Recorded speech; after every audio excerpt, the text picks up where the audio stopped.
ఇదేంటి బాబు ఎన్ని పనులు తిరుగుతున్నారు? బాగా ఆకలైందా ఏంటి? ఏం చెప్పమంటావు బాబు నాయి అవస్థ. మా నిష్టదడితుడు ఒంటిపూట భోజనం ఆర్డర్ వేశాడు.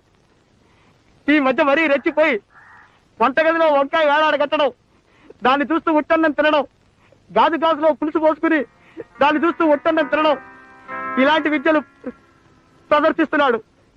మధ్యలో నేను మలమలా మాడిపోతున్నాను బాబు. ఆ పగవాడికి కూడా వద్దు ఈ దుష్ట కష్టాలు.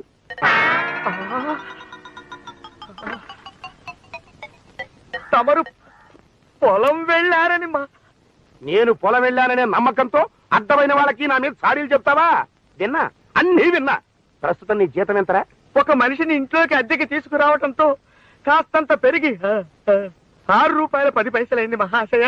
నా మీద సాడీలు చెప్పినందుకు నీ జీతంలో 6 రూపాయలు కోసేస్తున్నాను. పో.